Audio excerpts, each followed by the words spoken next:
RCK. By your own and your fellow critics' admission, Scientology is not getting any new members and is actually losing members.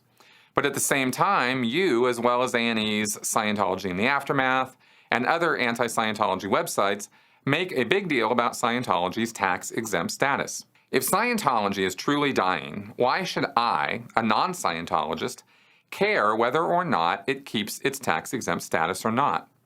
Why would I want the IRS to try and take away Scientology's tax-exempt status and have the people who work for the IRS face the headaches Scientology causes while spending taxpayer money in an uphill battle?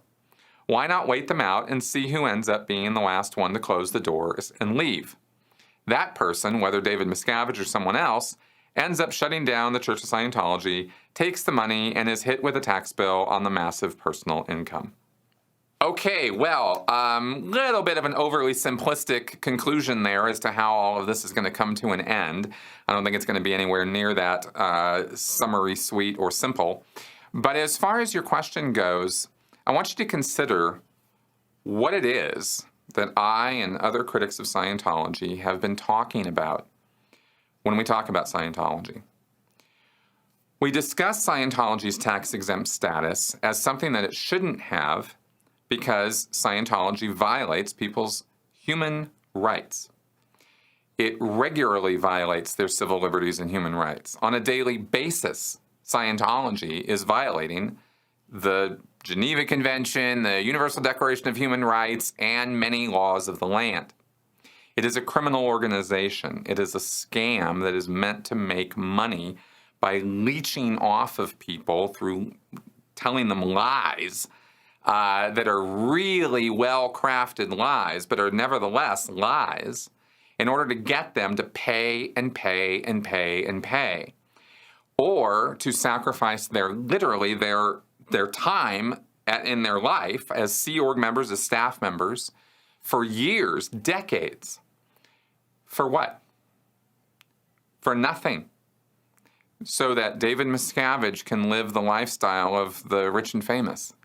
So that L. Ron Hubbard in a previous time could live the lifestyle of the rich and famous. That's the only thing that Scientology is actually doing, that and preserving L. Ron Hubbard's words forever, which in a way is a little terrifying if you think about it. 3,000 years from now, the world's blown up, and the only thing that survives is L. Ron Hubbard's words on titanium plates. There's a scary thought for future generations. So, point is that we have been working to expose these abuses that happen right now as you're listening to this. These abuses are happening. The pedophilia, the covering up of sexual assault and rape, the human bondage and slavery, the unlawful entrapment, imprisonment. There's a long list of things that Scientology is guilty of, that specific Scientologists are guilty of, that David Miscavige is personally responsible for. These are things that are going unpunished every day that goes on, that nothing's being done about these things. So when you ask, why should you care? Well, I guess because I hope you have a conscience, and because I hope that it matters to you that there are people who are being victimized every day, every hour of every day, somewhere in this world because of the existence of the Church of Scientology. And if that doesn't matter to you, well, fine, then it doesn't matter to you, and my channel wouldn't matter to you, and none of this is going to be a thing for you. Okay, then move on. But there are hopefully enough people out there who we can still reach who are going to care and are going to want to do something about this and are going to step up and do something about it so that Scientology is defanged fully by having its tax-exempt status taken away once and for all. It never should have been granted tax-exempt status in the first place. So when you ask, why is it that the IRS's time should be tied up in this, it's because they're the ones who made the mistake in the first place.